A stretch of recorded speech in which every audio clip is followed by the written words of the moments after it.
Bienvenido a mi escuela bíblica. Jesús nos dijo: escudriñad las Escrituras, porque en ellas os parece que está la vida eterna.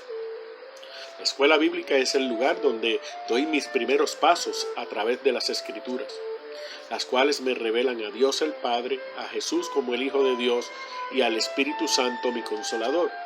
En ella crezco en la gracia de Dios y en el conocimiento de nuestro Señor y Salvador Jesucristo, para ser perfeccionado y alcanzar la vida eterna. Estudiemos la palabra de Dios. Recorramos las páginas de la Biblia.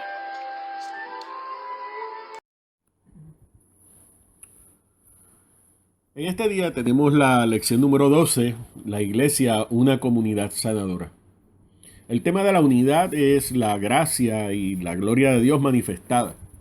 La afirmación fundamental es: la iglesia es llamada a brindar refugio, apoyo, cuidado pastoral y compañerismo.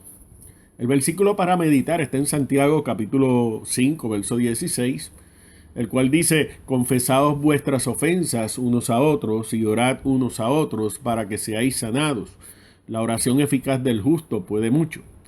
La lectura que vamos a tener en clase está contenida en Marcos capítulo 16, los versos 17 al 18, Hechos capítulo 5, los versos 12 al 16, y Santiago capítulo 5, los versos 13 al 15.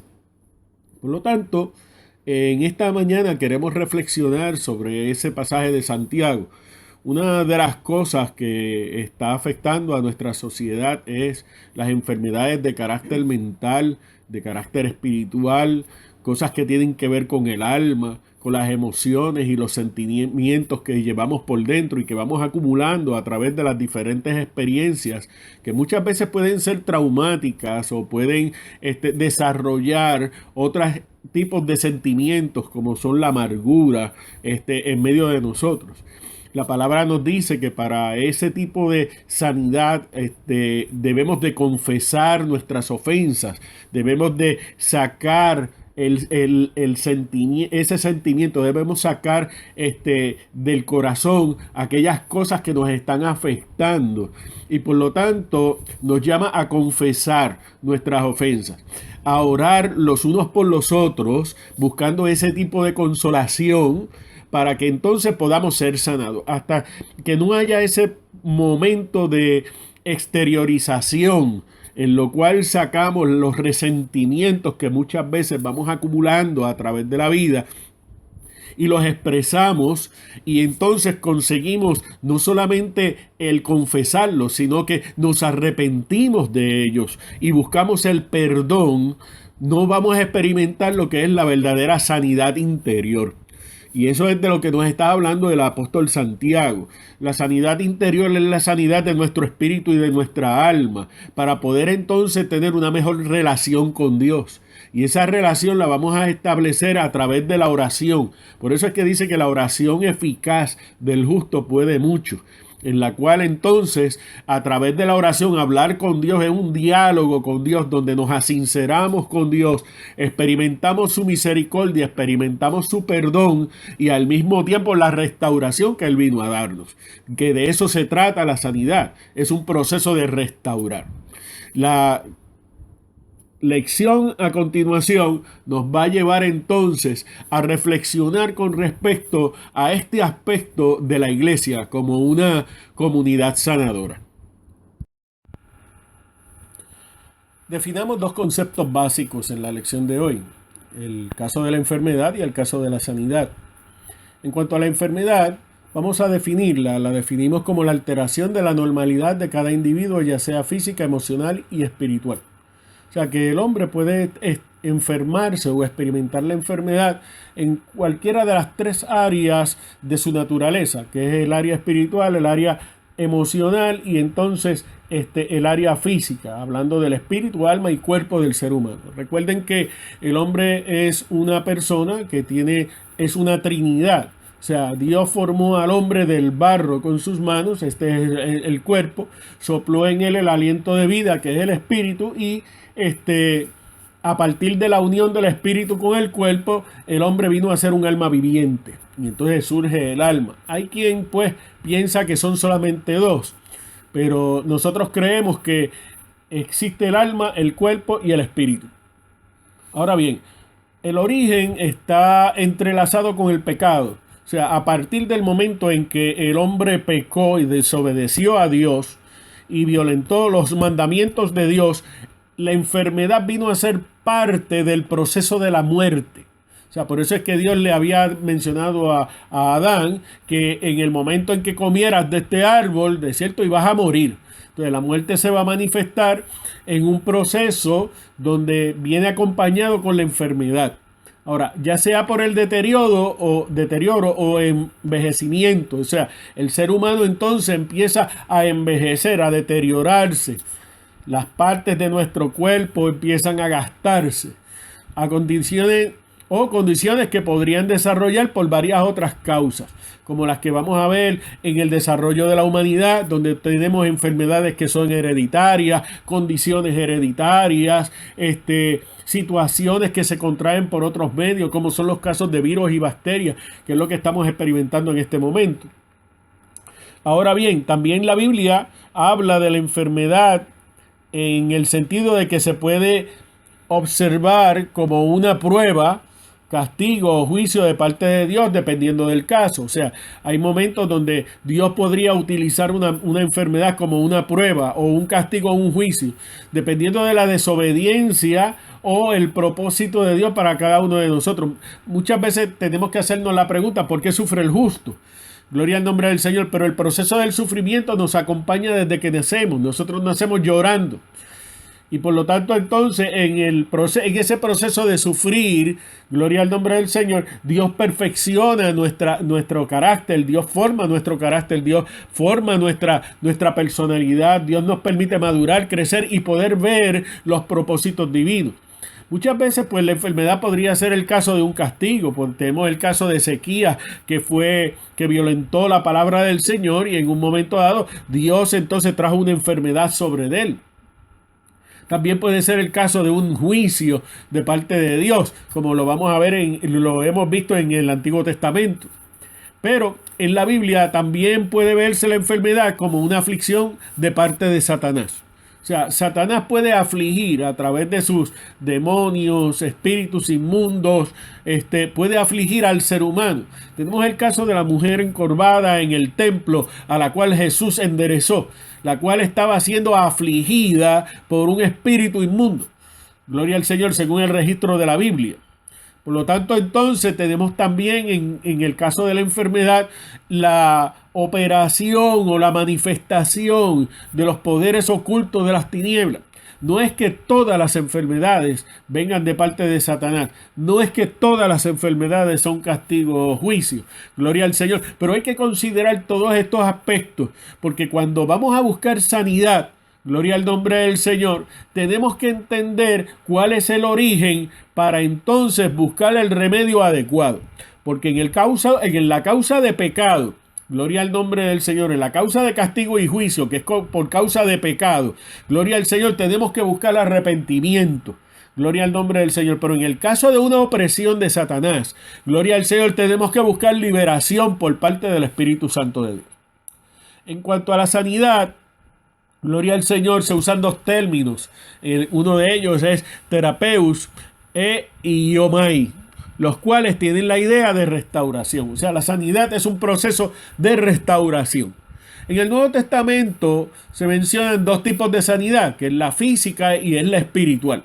La física en cuanto a alguna dolencia, en cuanto a alguna enfermedad que podemos exteriorizar, el caso de la mujer del flujo de sangre, el caso de el hijo del centurión que estaba enfermo, que tenía mucha fiebre, la suegra de Pedro que estaba con fiebre, gloria al nombre del Señor. Pero también tenemos enfermedades de carácter espiritual, las cuales, pues, cuando hablamos del espíritu, pues, de las causas de las enfermedades espirituales, tenemos que separar las que son del espíritu y que vienen como consecuencia de una relación inadecuada con Dios. Gloria al nombre del Señor, donde vivimos separados de Dios y vivimos en pecado. Y también entonces están las enfermedades del alma, que son consecuencia de nuestras experiencias, traumas y las situaciones que nos han afectado y nos han marcado. En lo cual, pues nosotros tendríamos que hablar entonces acerca de la sanidad interior, en la cual buscamos sanar esos traumas, sacar la amargura que muchas veces se produce por causa de las diferentes experiencias negativas que experimentamos. Por lo tanto, la palabra de Dios en ese sentido, gloria al nombre del Señor, imparte paz, imparte seguridad, trae restauración, una conciencia que es limpiada porque es quitada la carga del pecado a consecuencia del arrepentimiento y la expresión de la misericordia divina, en la cual aprendemos a recibir el perdón que viene de parte de Dios y aprendemos a perdonarnos a nosotros mismos.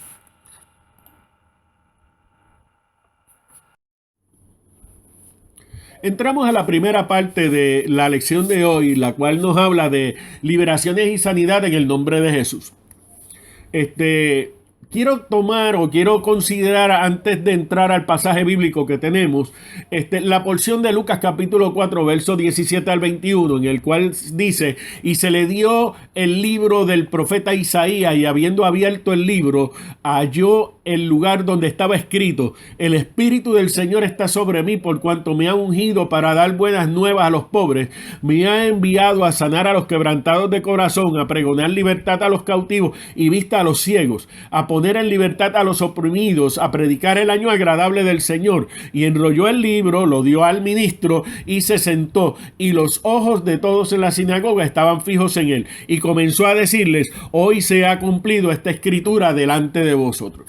Una de las cosas que tenemos que entender es que el proceso de sanidad o de manifestación de poder se origina en la persona de Jesucristo. O sea, según el registro de la Biblia, primeramente tenemos que entender que Jesucristo es el Hijo de Dios hecho carne y vino al mundo con un propósito, con una misión, gloria al nombre del Señor, en la cual hizo milagros, prodigios, y hubo una manifestación del poder del Espíritu Santo a través de él, ya que el Espíritu Santo de Dios estaba sobre él. Ahora bien, la Biblia nos registra por lo menos 33 milagros realizados por Jesús en los 4 evangelios, incluyendo su resurrección. Por lo tanto, en esos milagros habían liberación de demonios, había resucitar muertos, había sanar toda clase de enfermedad sobre los elementos de la naturaleza para vencer a Satanás y para vencer incluso la muerte. Por lo tanto, Jesús demuestra, gloria al nombre del Señor, que Él a través de los milagros, gloria al Señor, Él es el Hijo de Dios. Una de las cosas que tenemos que entender, según lo que nos dice Juan capítulo 21, verso 25, y dice, y hay también otras muchas cosas que hizo Jesús, las cuales si se escribieran una por una, pienso que ni aún en el mundo cabrían los libros que se habrían de escribir. Y ese es el testimonio del apóstol Juan. El apóstol Juan entonces expresa que Jesús hizo otros muchos tantos milagros, los cuales tal vez no habrían libros que pudieran contener. Ahora bien, por lo tanto, entonces nos da testimonio de que lo que tenemos en las Escrituras es suficiente para que usted y yo podamos edificar nuestra fe en Él. Las razones para los milagros que hizo Jesús son varias. Gloria al Señor. Por lo menos hay 4 importantes. Uno, primero, dar testimonio de quién era.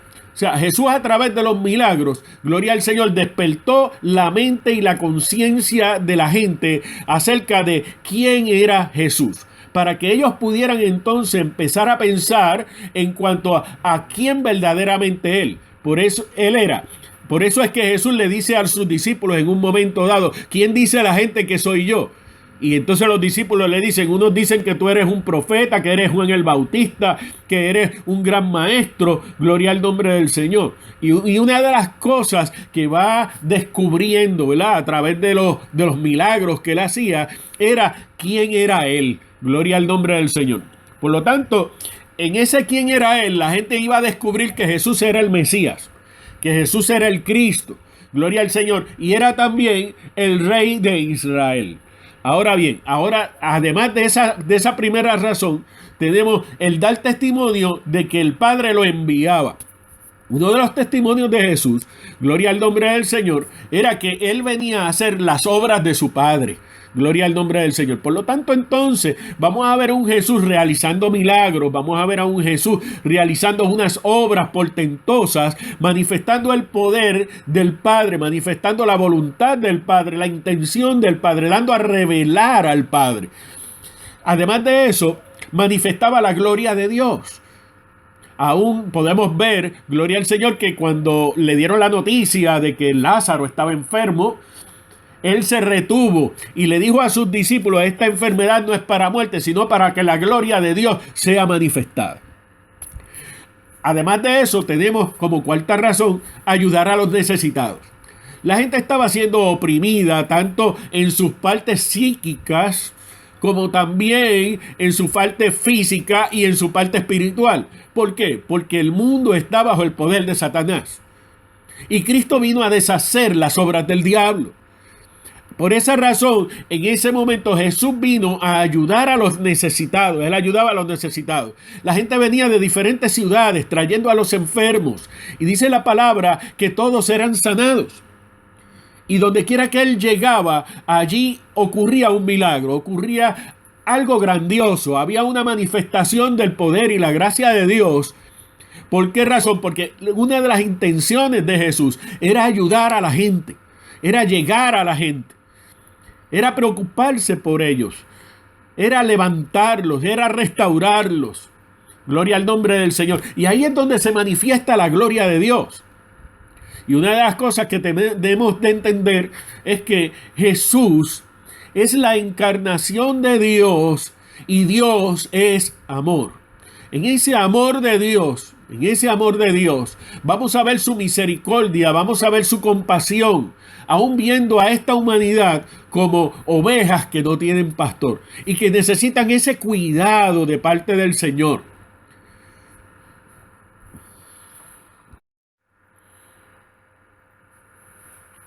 Cuando leemos el Evangelio según San Marcos, el capítulo 16, los versos 17 al 18, dice: y estas señales seguirán a los que creen. En mi nombre echarán fuera demonios, hablarán nuevas lenguas, tomarán en las manos serpientes, y si hubiere cosa mortífera no les hará daño. Sobre los enfermos pondrán sus manos y sanarán. Una de las cosas que tenemos que entender es que tanto el ministerio como el poder otorgado a la iglesia emanan de la fe en Jesucristo. Piensa bien lo que dice la primera parte del Evangelio según San Marcos, ese verso 17. Y estas señales seguirán a los que creen. ¿A los que creen en quién? Gloria al nombre del Señor. Nuestra fe en Jesús establece nuestra identidad de quién somos. Somos real sacerdocio, somos nación santa, somos pueblo adquirido, somos testigos de Jesucristo, somos representantes de Dios, heraldos de Cristo, gloria al nombre del Señor. Somos la iglesia de Jesús, somos el cuerpo de Cristo, del cual Cristo es la cabeza. Nuestra fe en Jesús permite la manifestación del Espíritu Santo. Sin fe es imposible agradar a Dios. La Biblia define la fe como la certeza de las cosas que se esperan y la convicción de lo que no se ve. Una de las cosas a las cuales Jesucristo le dio mucho énfasis en su caminar con sus discípulos fue el desarrollo de su fe. Y muchas veces cuando los vio dudar, cuando los vio titubear, cuando los vio que no encontraban qué hacer, les decía: hombres de poca fe, ¿hasta cuándo voy a estar con vosotros?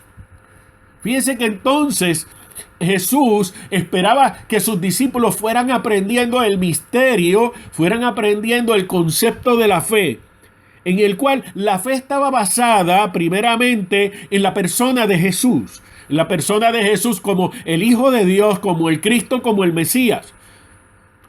Estaba basado en la persona de Jesús porque Él es nuestro sumo sacerdote, porque Él es nuestro vicario, Él es el que nos representa delante de Dios. Incluso Jesucristo le dijo: todo lo que pidáis en mi nombre al Padre, en mi nombre, yo lo haré. Fíjese que entonces Jesús es el mediador entre Dios Padre y nosotros. Y todas las bendiciones de Dios son sí y amén en Cristo Jesús, dice el apóstol Pablo. Por lo tanto, entonces, Una de las cosas que tenemos que entender es que nuestra fe no solamente define nuestra identidad porque creemos en Jesús, somos cristianos, somos seguidores de Jesucristo, sino que nuestra fe es la que permite la manifestación del Espíritu Santo de Dios. El Espíritu Santo de Dios se recibe por la fe, según Pablo a los Gálatas. Los discípulos recibieron el Espíritu Santo porque le creyeron a Jesús de que tenían que quedarse en Jerusalén a esperar que el Espíritu de Dios descendiera sobre ellos. ¿Qué era lo que ellos estaban esperando? Ellos no lo sabían. ¿Cómo iba a suceder? Ellos no lo sabían. Pero sin embargo, el día que descendió el Espíritu Santo, dice, un viento recio se metió en aquella habitación y como lenguas de fuego se posaron sobre sus cabezas. A partir de ese momento empezamos a ver la manifestación del Espíritu Santo dando testimonio de la obra de Cristo. Por lo tanto, entonces Jesús le dice, en mi nombre. Y el nombre de Jesús es importante porque es lo que representa. Jesús es el que logra la salvación y redención del hombre con su sacrificio en la cruz. Jesús vence el pecado en la carne y sus consecuencias. Vence también al mundo como sistema y a Satanás como un adversario. Gloria al nombre del Señor. O sea, que Jesucristo vino a deshacer las obras del diablo. Gloria al Señor. Y vino a condenar el pecado en la carne, pero traer una solución que es el perdón de Dios. Ahora bien, no solamente Jesús hace esto, sino que también Jesús vence la muerte en su resurrección. Por lo tanto, la victoria de Jesús es sobre el pecado, es sobre Satanás y es sobre la muerte. Y cuando hablamos de la muerte, tenemos que hablar de la enfermedad, porque la causa muchas veces de la muerte del ser humano son las enfermedades, porque ya el pecado Cristo lo perdona.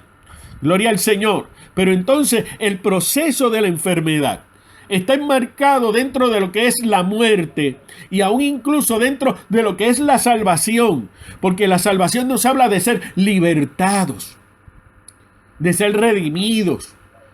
Gloria al Señor. Y por lo tanto entonces vamos a ver que en el nombre de Jesús, el nombre de Jesús es un nombre sumamente poderoso, no por nombre nada más, sino por lo que hay detrás de ese nombre, por lo que significa ese nombre. Por eso es que delante del nombre de Jesús se postrarán todas las naciones, todo hombre confesará que Jesús es el Señor. En la segunda parte de la lección tenemos la provisión de sanidad para el pueblo.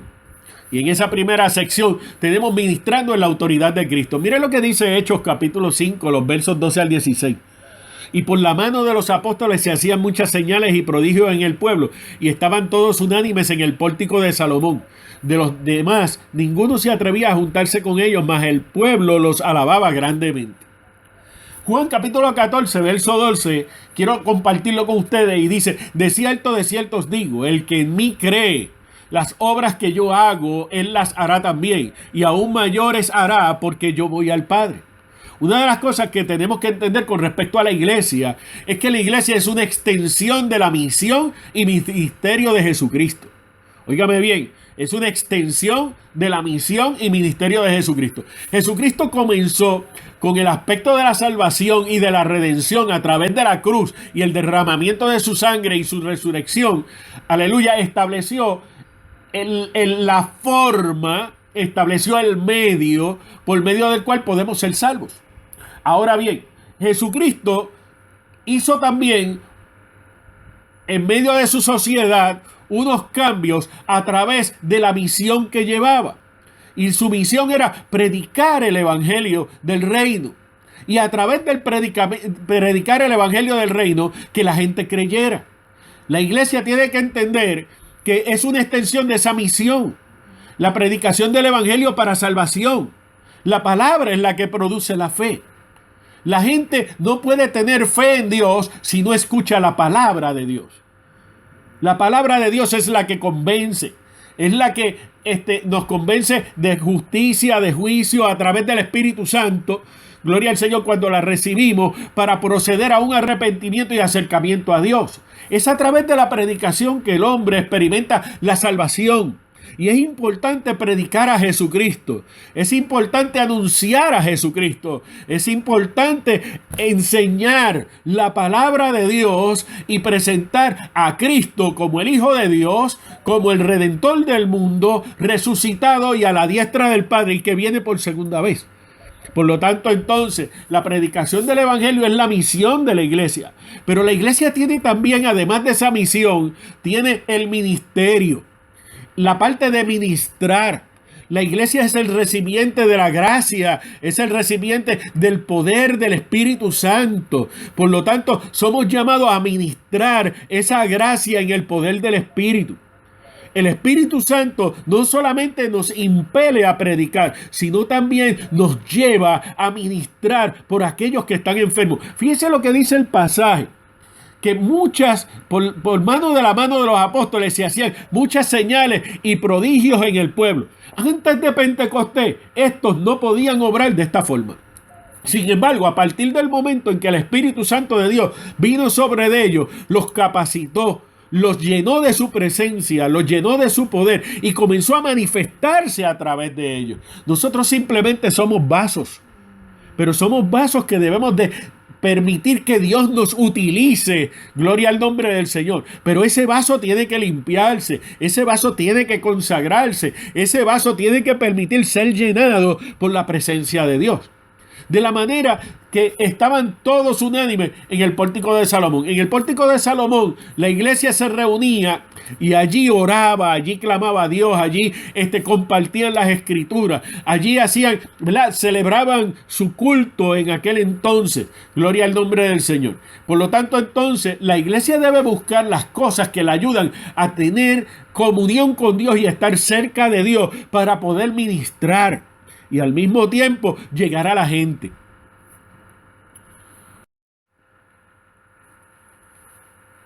La sanidad para el pueblo, que es la segunda sección de esta segunda parte, nos lleva al verso 14 al 16 del libro de los Hechos, en el capítulo 5, y nos dice: y los que creían en el Señor aumentaban más, gran número así de hombres como de mujeres, tanto que sacaban los enfermos a las calles y los ponían en camas y lechos, para que al pasar Pedro, a lo menos su sombra cayera sobre algunos de ellos. Y aún de las ciudades vecinas, muchos venían a Jerusalén trayendo enfermos y atormentados de espíritus inmundos, y todos eran sanados. Fíjense que el proceso de sanidad, gloria al Señor, se manifestaba, el poder del Espíritu Santo se manifestaba trayendo sanidad al pueblo. Aún incluso a los espíritus inmundos, todos eran sanados, traían toda clase de enfermos y atormentados. Y fíjense, y los que creían, en el verso 14 dice, y los que creían en el Señor aumentaban más. O sea, la evidencia de la presencia de Dios en la iglesia, que es lo que hace que estas cosas sucedan, gloria al nombre del Señor, es la salvación de almas. Primero, la iglesia tiene que entender, gloria al Señor, que está llamada a crecer cuantitativamente. Gloria al Señor. Y en ese número de creyentes, alcanzar gente para el reino de Dios. Gloria al nombre del Señor. Estos creyentes deben crecer, madurar y ser perfeccionados. ¿Por qué? Porque son personas sacadas del mundo, son personas que habitaban en tinieblas, ahora viven en la luz. Son personas que antes practicaban el pecado y ahora tienen que dejar de practicarlo. Por lo tanto, la salvación de las almas es una evidencia de que Dios está en medio de la iglesia. Pero además de eso, Dios nos ha dado un poder para realizar milagros, que son la función de los dones. Gloria al nombre del Señor. Los cuales algunos piensan, gloria al nombre del Señor, que eso era cosa de la iglesia primitiva y que era del pasado. No, señores, Dios sigue siendo el mismo ayer, hoy y por todos los siglos. Dios no cambia. Dios Dios es el mismo. Gloria al nombre del Señor. Él no varía. Gloria al nombre del Señor. Por lo tanto, entonces, una de las cosas que tenemos que entender es que el mismo Dios de ayer que hacía milagros es el mismo Dios de hoy que quiere hacerlos también. Por lo tanto, el interés de Dios es que la gente se sane. No solamente que se salve, sino que también se sane. Gloria al Señor. Los milagros, el poder de Dios está para sanar a la gente. Sanar a la gente en su psiquis, sanar a la gente en su cuerpo, sanar a la gente en su espíritu. Gloria al nombre del Señor. Y por lo tanto la iglesia tiene que empezar a retomar una serie de cosas que están contenidas en el Evangelio. Y es que necesitamos primero creer en la palabra. No es solamente conocer la palabra, es creer la palabra. No es solamente saber que Dios existe, es creerle a Dios, creer que lo que Él dice es verdad, que lo que Él ha prometido se va a cumplir. Gloria al nombre del Señor. Por lo tanto, necesitamos reevaluar nuestra fe y creer la palabra de Dios. ¿Sabes por qué? Porque la palabra de Dios es poderosa. Ella no torna atrás, sino que hará lo que Dios ha mandado que haga. Y segundo, la presencia del Espíritu Santo. La iglesia tiene que cultivar la presencia del Espíritu de Dios. Tiene que buscar esa llenura del Espíritu Santo, esa manifestación del Espíritu Santo, ese derramamiento de poder. Gloria al nombre del Señor. Que a través de la predicación la gente sienta la convicción de Dios. Que a través de nuestra administración los demonios salgan, las enfermedades sean sanadas y los oprimidos por el diablo sean libertados. Como resumen de la lección de hoy, tenemos 3 puntos que tenemos que considerar. Una iglesia que cree en Jesús y su palabra. La iglesia tiene que buscar sus raíces. Sus raíces las va a encontrar en Jesucristo.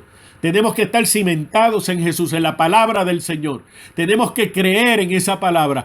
Creemos en Jesús como Salvador, pero creemos en Jesús como el Hijo de Dios Todopoderoso. Gloria al nombre del Señor, que tiene autoridad sobre todas las cosas, que puede detener el viento, que puede calmar la mar, pero que puede también, gloria al nombre del Señor, sanar al leproso, libertar al oprimido por Satanás. Gloria al nombre del Señor.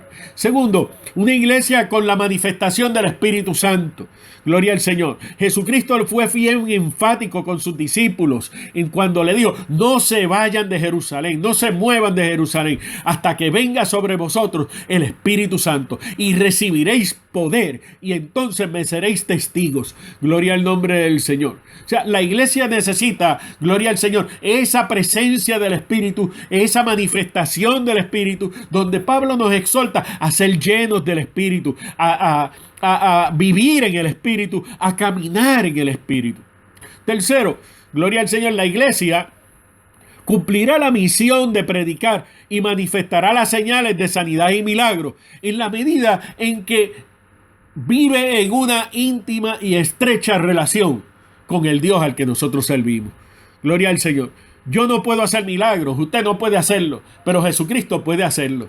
Gloria al nombre del Señor. Mire, me llama la atención y me acuerdo ahora de la experiencia en la cual unos muchachos, gloria al nombre del Señor, trataron de echar unos demonios fuera y le decían: en el nombre del Jesús que predica Pablo.